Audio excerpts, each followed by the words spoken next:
स्वागत है और मैं हूं आपके साथ दीपक व्यास। हम अगले 20 मिनट में आपको देश दुनिया की ऐसी 20 खबरें बताने वाले हैं जो इस वक्त न केवल सुर्खियों में है बल्कि दिलचस्प और अहम भी है। तो शुरू करते हैं 20 मिनट में 20 खबरों का सिलसिला। सबसे पहले देखते हैं राजस्थान की कौन कौन सी खबर इस वक्त अहम है। के गूड़ा मालानी उपखंड मुख्यालय पर रविवार की देर रात 3 दुकानों में भीषण आग लग गई। ये आग इतनी भीषण थी कि सुबह होने तक फायर ब्रिगेड और ग्रामीण अपने स्तर पर आग बुझाने की कोशिश करते रहे। बताया जा रहा है कि गूड़ा मालानी पुलिस थाने के सामने देर रात 3 बजे के आसपास अचानक आग लग गई। आग लगने की खबर मिलते ही पुलिस की सूचना पर कैरियन वेदांता कंपनी की 2 और बालातोरा से 2 फायर ब्रिगेड की टीम मौके पर पहुंची। इस दौरान गांव वाले और पुलिस वालों ने भी अपने स्तर पर आग बुझाने की कोशिशें शुरू कर दी थी। जिन दुकानों में आग लगी थी उसमें इलेक्ट्रॉनिक और किराना की दुकानें शामिल हैं। बताया जा रहा है कि इन दुकानों में आग की वजह से करीब 1 करोड़ रुपए का नुकसान हुआ है।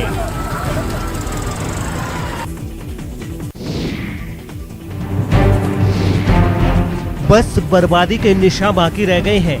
कोयला हो चुके फर्नीचर जमीन पर आ गिरे। छत और ये जली हुई बाइक्स ये बताने के लिए काफी हैं कि कुछ देर पहले यहाँ आग ने कहर बरपाया है। ये तस्वीरें डूंगरपुर जिले के राम सागड़ा थाना के मेवाड़ा पुलिस चौकी की हैं। बताया जा रहा है कि रात में जिस वक्त पुलिस गश्त पर गई थी उसी दौरान यहाँ आग लग गई।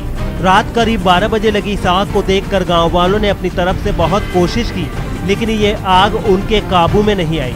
आग की वजह से थाने में खड़ी 2 बाइक, वहां रखा फर्नीचर और दूसरे साजो सामान जलकर खाक हो गए। आशंका जताई जा रही है कि शॉर्ट सर्किट की वजह से ये आग लगी है।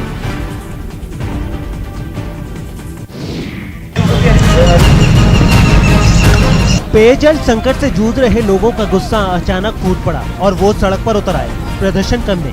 इस प्रदर्शन के दौरान ना तो कोरोना गाइडलाइन का ख्याल रखा गया और न प्रदेश में लगी पाबंदियों का। सड़क पर प्रदर्शन की ये तस्वीरें कोटपुतली के चौमू से आई है। बताया जा रहा है कि यहाँ वार्ड नंबर 8 और 9 में पिछले कई दिनों से पानी की सप्लाई ना के बराबर हो रही है। इस बात की कई बार शिकायत की गई, लेकिन जलदाय विभाग की ओर से कोई कार्रवाई नहीं की गई, जिसके बाद स्थानीय लोगों का गुस्सा फूट पड़ा और उन्होंने रेलवे स्टेशन स्थित पंप हाउस में ताला जड़कर प्रदर्शन शुरू कर दिया। चौमू में वार्ड नंबर 8 और वार्ड नंबर 9 में पिछले 7 दिन से 2-2 दिन में पानी आता है, उससे का भी कोई टाइम नहीं है और वो टाइम बताते हैं उसके अनुसार 5 मिनट पानी खोलते हैं। ये कौन सी औचित्यपूर्ण बात है। पिछले 3 बार में ऐसा हो गया, न कोई अधिकारी आता है, न कोई संभालने वाला या कर्मचारी है, न कोई और कोई सप्लाई प्रॉपर हो रही है। तो ये जनता किसके भरोसे टिकी। पिछले 3 दिन से वार्ड नंबर 8 और वार्ड नंबर 9 की सप्लाई नहीं हो पा रही है। वार्ड नंबर 17 और 18 जो सामने के वार्ड हैं उनमें बिल्कुल प्रॉपर सप्लाई चल रही है, जबकि वार्ड नंबर 8 और 9 में कोई व्यवस्था नहीं है, कोई सुनने वाला नहीं है, कोई अधिकारी मौके पे नहीं आता है, ना कोई फ़ोन उठाता है। फ़ोन वो सब स्विच ऑफ रखते हैं। टंकी पे बात करते हैं कि पानी की क्या व्यवस्था है, तो बोलते हैं भैया हमारे पास पानी नहीं है। केरल तट पर इस बार मानसून 28 मई और मेवाड़ में 20 जून को दस्तक देगा। मौसम विज्ञान के अनुसार अंडमान निकोबार द्वीप तक मानसून पहुंच चुका है, जो इस वर्ष 1 सप्ताह देर से पहुंचा है। वहीं केरल तट पर मानसून 28 मई तक पहुंचेगा और राजस्थान की बात करें तो मानसून सही समय पर आएगा। मेवाड़ बांगड़ में मानसून इस बार 20 जून तक दस्तक देगा और मानसून अच्छा रहेगा। मौसम जानकारों के अनुसार दक्षिणी पश्चिमी मानसून राजस्थान में प्रवेश के लिए मेवाड़ बांगड़ का मार्ग चुनता है। राजस्थान में बांसवाड़ा के कुशलगढ़ में सबसे पहले मानसून का प्रवेश होता है। इस वजह से इसे मानसून का प्रवेश द्वार भी कहते हैं। ये दक्षिण पश्चिम में पहुंचकर उत्तर पश्चिम में बढ़ता है। पिछले साल मानसून ने हाड़ौती और मेवाड़ के रास्ते 24 जून को प्रवेश किया था। वहीं 2019 में मेवाड़ बांगड़ के रास्ते 2 जुलाई को प्रवेश किया था। मानसून यहीं से पूरे राजस्थान में छा जाता है। मौसम वैज्ञानिकों का अनुमान है कि मानसून की बारिश इस साल अच्छी रहेगी, जिससे मरुद्रा की झीलें फिर लबालब हो जाएंगी। हालांकि अभी चक्रवात तौकते के असर की वजह से भी झीलों की स्थिति अच्छी कही जा सकती है। इस बारिश के कारण झीलों में पानी की अच्छी आवक हुई है, जिससे झीलों का जल स्तर बढ़ा है। ऐसे में इस बार यदि औसत बारिश भी होती है तो झीलों के भरने में अधिक समस्या नहीं होगी।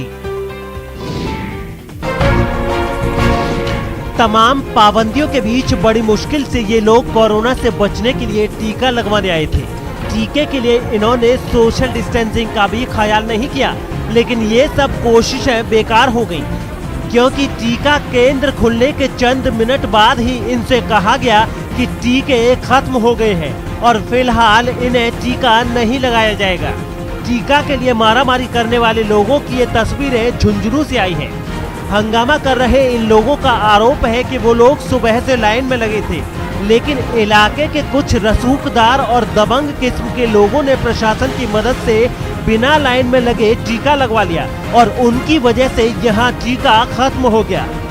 टीका खत्म होने के बाद स्थानीय पार्षद और टीका लगवाने आए लोगों ने टीका केंद्र पर जमकर हंगामा किया। 8 बजे लाइन में लगे, वैक्सीन खत्म हो गई, पहले वैक्सीन खत्म हो गई, सब पीछे हम नंबर पूछ रहे हैं।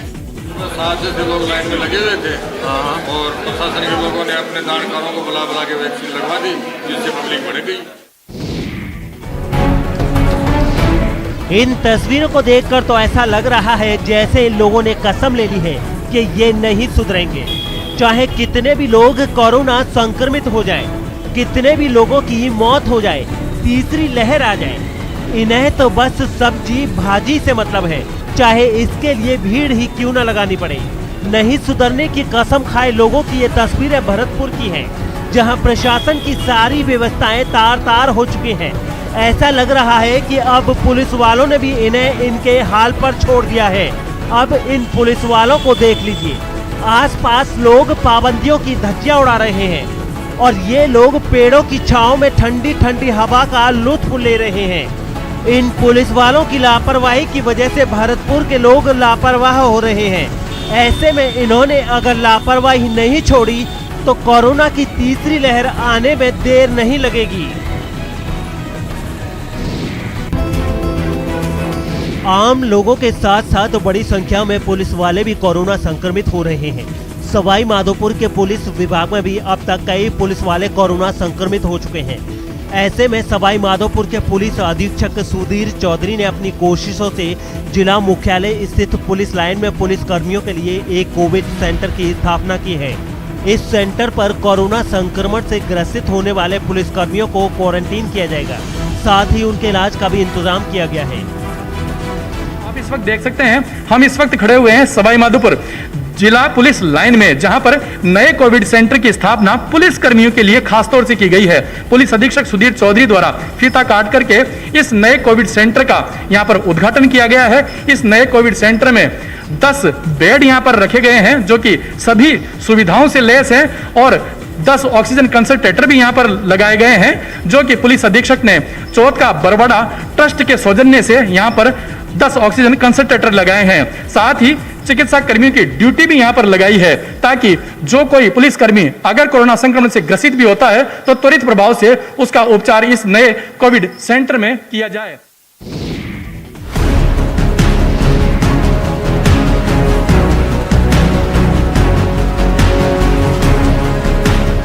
राजस्थान में लॉकडाउन 8 जून तक के लिए बढ़ा दिया गया है। राज्य में 24 मई से 8 जून तक 3 टायर लॉकडाउन लागू होगा।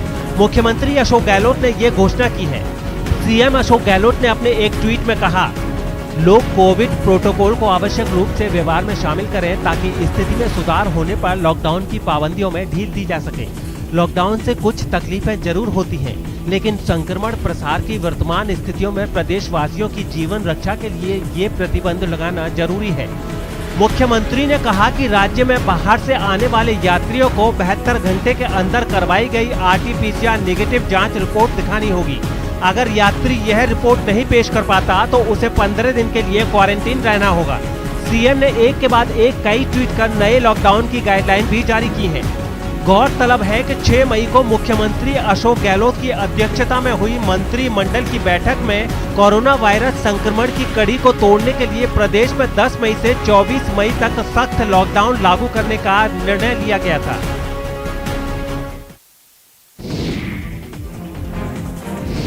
मरुधरा के 2 जिलों में बच्चे बहुत तेजी से कोरोना संक्रमित हो रहे हैं और ऐसे में आशंका जताई जा रही है कि मरुधरा में कोरोना की तीसरी लहर ने दस्तक दे दी है। आपको बता दें कि पिछले कुछ दिनों में दौसा और डूंगरपुर में 600 से ज्यादा बच्चे कोरोना संक्रमित हुए हैं। तीसरी लहर को लेकर जैसी आशंका थी बिल्कुल वैसा ही हो रहा है। कोरोना का संक्रमण अब बच्चों को हो रहा है। बड़ी तादाद में बच्चे कोरोना से संक्रमित हो रहे हैं।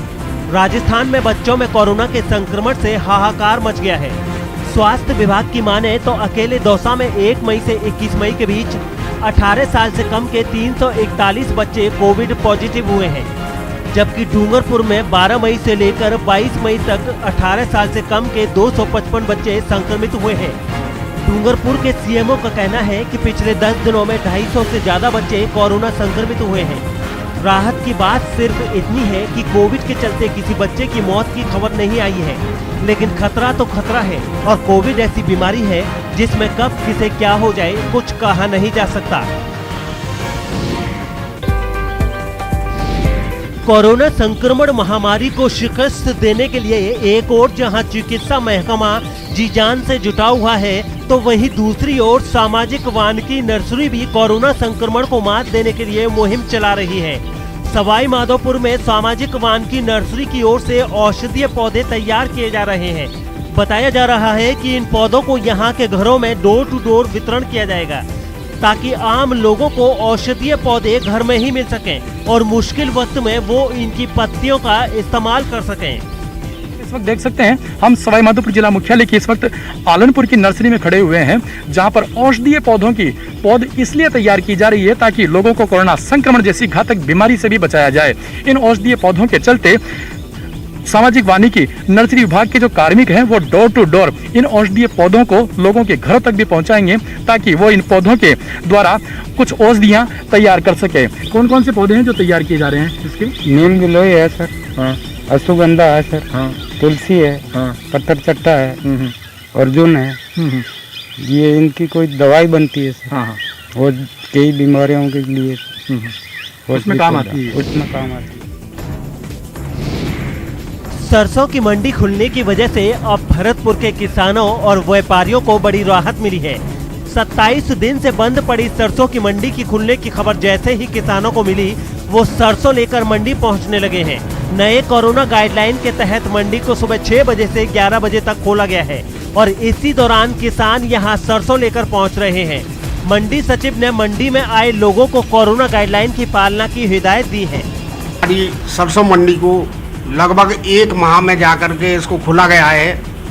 किसानों को भी काफ़ी परेशानी हुई है, इससे मजदूरों को भी काफ़ी परेशानी हुई है, दुकानदारों को भी परेशानी हुई है, लेकिन लॉकडाउन के चलते ये एहतियात बरती गई और उसको 1 महीने बाद आज मंडी को खोला गया है, जिससे किसान को भी परेशानी दूर हो जाए। सरसों तेल की कीमतें इस वक्त आसमान पर हैं। ऐसे में उम्मीद जताई जा रही है कि मंडी खुलने की वजह से इसकी कीमतें भी कम होंगी। मंडी में जो किसान है वो अपनी सरसों लेकर के आ रहे हैं और सरसों में जो मजदूर है उनको अब काम मिल रहा है, तो कहीं ना कहीं उनको जो रोजगार की आवश्यकता थी, जो बेरोजगारी से जूझ रहे थे, अब उनको भी रोजगार मिलने लगा है। और जैसे ही किसानों को पता चला है कि अब जो मंडी है वो खुल गई है, तो लगातार किसान जो है अपनी फसल लेकर के मंडी में आ रहे हैं। 20 मिनट 20 खबर में अब देख लेते हैं कुछ दूसरे राज्यों की खबरें।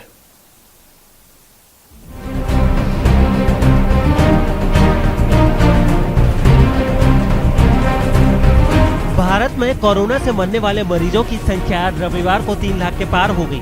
देश में पिछले साल 13 मार्च को संक्रमण से पहली मौत हुई थी। इसके 14 महीने 10 दिन बाद मौतों की संख्या 3 लाख हुई है। देश में कोरोना की दूसरी लहर कमजोर पड़ने के बाद भी मरने वालों की संख्या कम नहीं हो रही है। मई में हर रोज औसतन 3500 मौतें हुई हैं। ये पूरी दुनिया में सबसे ज्यादा है।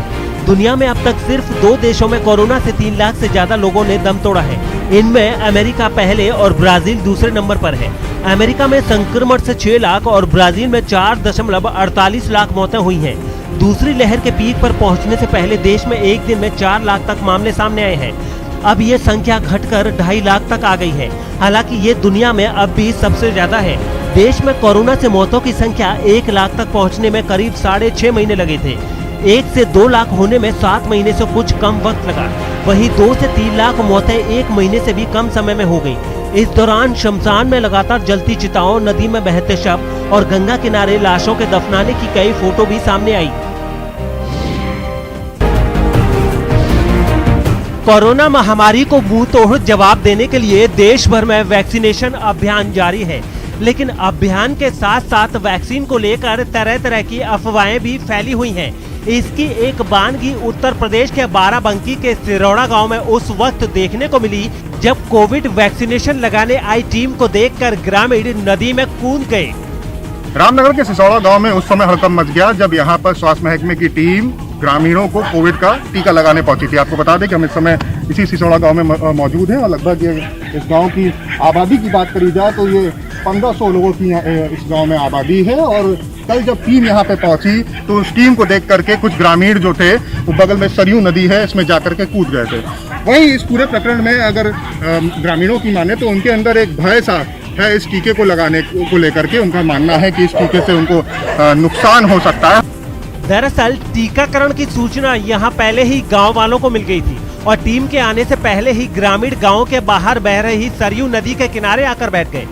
स्वास्थ्य विभाग की टीम को जब इसकी खबर मिली कि ग्रामीण नदी की तरफ है तो वे उन्हें समझाने चल दिए, लेकिन अपनी तरफ टीम को आता देख ग्रामीण इतने डर गए कि उन्हें भागने का रास्ता नहीं सूझा और वो टीम से बचने के लिए सरयू नदी में ही कूद पड़े।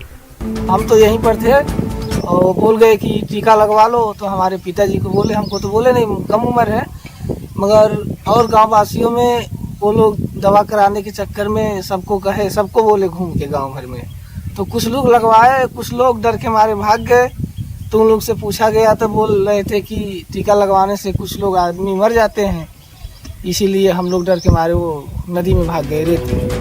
खैर, काफी मान मनोबल के बाद और एसडीएम के समझाने पर ग्रामीण नदी से बाहर आए और वैक्सीन लगवाई, लेकिन 1500 की आबादी वाले इस गांव में मात्र 14 लोग ही वैक्सीन लगवाने की हिम्मत जुटा सके।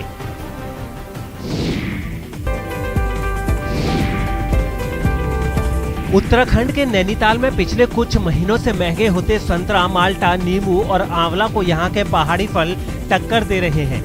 विटामिन सी से भरपूर पहाड़ का प्लम, आड़ू, खुमानी बाजार में महंगे फलों के विकल्प के तौर पर लोगों को काफी पसंद आ रहे हैं। खास बात यह है कि यहाँ पहाड़ी फल कम दाम पर लोगों को आसानी से उपलब्ध भी हो रहे हैं। हालांकि किसान सरकार से बेहतर मंडी व्यवस्था की मांग भी कर रहे हैं। एक बीमारी को भी फायदा होगा, नया फल है।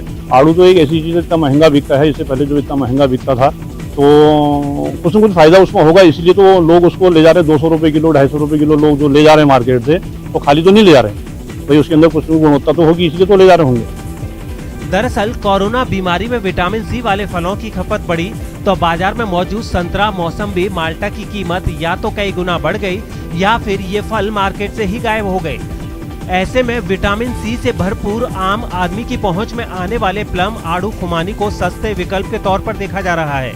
न मिले तो बहुत जो कम पैसे में मिलने चाहिए, आड़ू है, खुमानी है, उसको लेंगे तो उसमें भी फायदा हमें मिलेगा ही, क्योंकि उसमें भी विटामिन सी और ई है और भी जो मिनरल है, मैग्नीशियम है, कैल्शियम है, आयरन है, उसमें भी मिल जाती है, तो वो भी फायदेमंद है उसमें।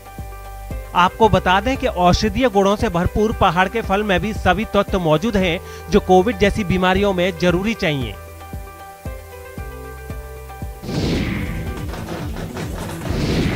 इस डांस पार्टी को देखकर लगता ही नहीं कि देश में कोरोना महामारी का दंश चरम पर है। 3 लाख से ज्यादा लोगों की मौत हो चुकी है और लाखों लोग अभी भी संक्रमण की चपेट में हैं। यहाँ तो सभी मस्ती में चूर हैं, जमकर ठुमके लगाए जा रहे हैं।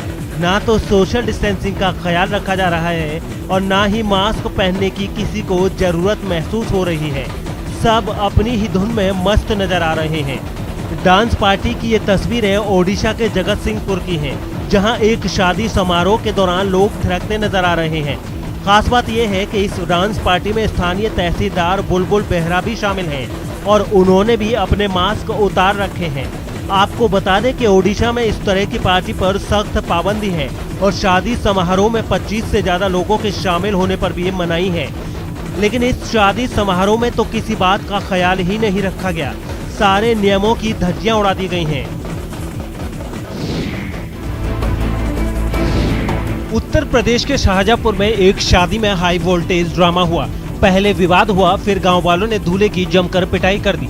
पिटाई के बाद दूल्हा अपने घर लौट गया। मामला थाने में पहुंचने के बाद एसपी सिटी ने दोनों पक्षों को बुलाकर समझौता कराया। इसके साथ ही थाने में ही पूरे रस्म और रिवाज के साथ शादी कराई गई। उसके बाद दूल्हा दुल्हन को गिफ्ट देकर थाने से विदा किया गया। पिता ने थाना प्रभारी से रिक्वेस्ट किया कि सर हमारे यहाँ विवाह करवा दिया जाए। लड़के वाले तैयार नहीं हो रहे वहाँ जाने के लिए विवाद की वजह से, कि दोनों थाने पर राजपुर थाने पर ला के बहुत लिमिटेड लोगों के साथ विवाह संपन्न कराया गया, जिसमें प्रभारी निरीक्षक की चीफ भूमिका बहुत सराहनीय रही, संजय कुमार सिंह की। मामला थाना रामचंद्र मिशन के गांव ग्वारी का है। बताया जा रहा है कि खाने में कमी निकालने की बात पर विवाद इतना बढ़ गया था कि लोगों ने दूल्हे को ही पीटना शुरू कर दिया था। लेकिन पुलिस की भूमिका की तारीफ चारों तरफ हो रही है, क्योंकि पुलिस ने 2 लोगों का ही नहीं 2 परिवारों का फिर से मिलन करा दिया है।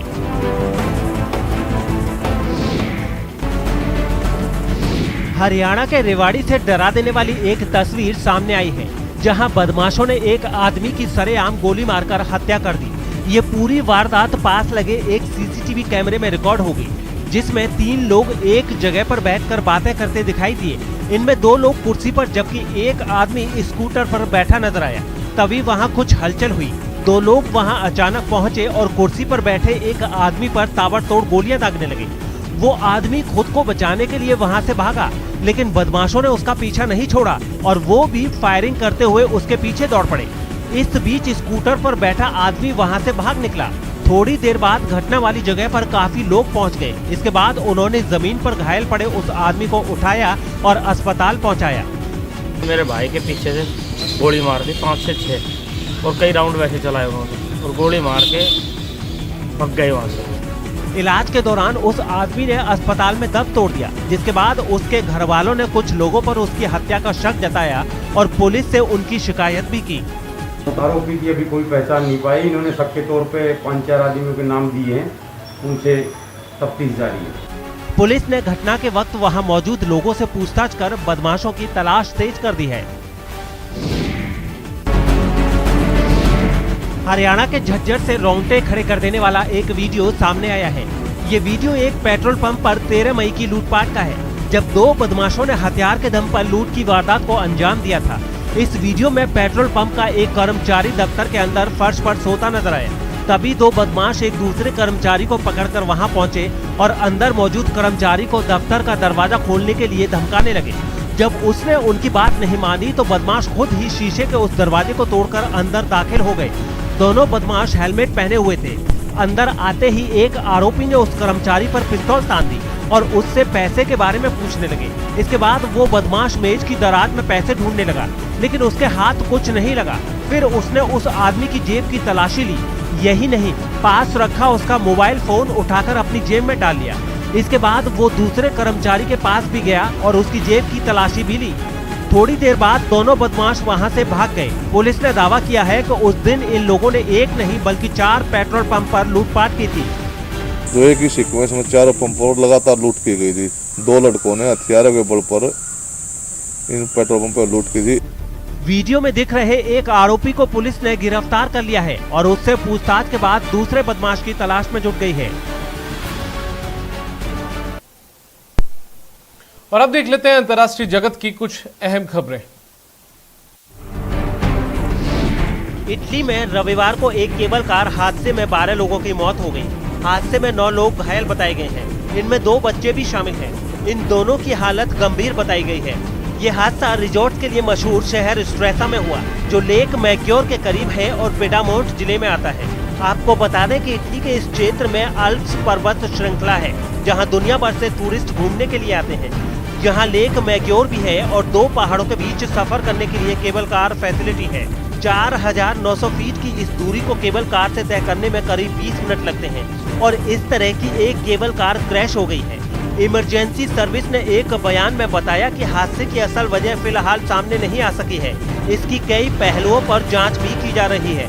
बयान के मुताबिक जिस वक्त केबल कार क्रैश हुई उस वक्त लैंडिंग केबिन सिर्फ 100 मीटर दूर था। 9 लोगों की मौत घटना स्थल पर ही हो गई। बाद में 3 लोगों ने अस्पताल में दम तोड़ दिया। 9 लोग घायल हैं। इनमें से 2 बच्चों की हालत काफी गंभीर है। इनके सिर और पेट में चोट लगी है।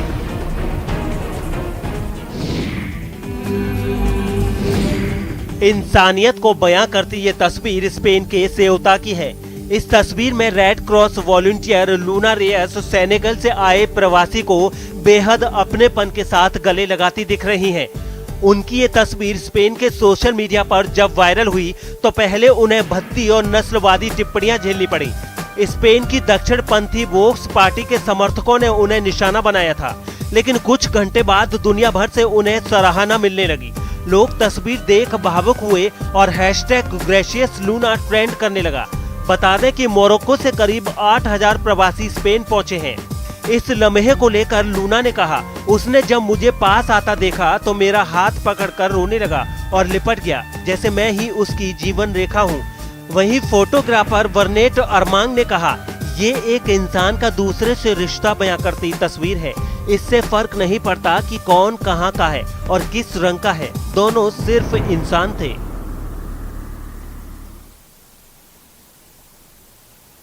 और इस बुलेटिन में फिलहाल इतना ही।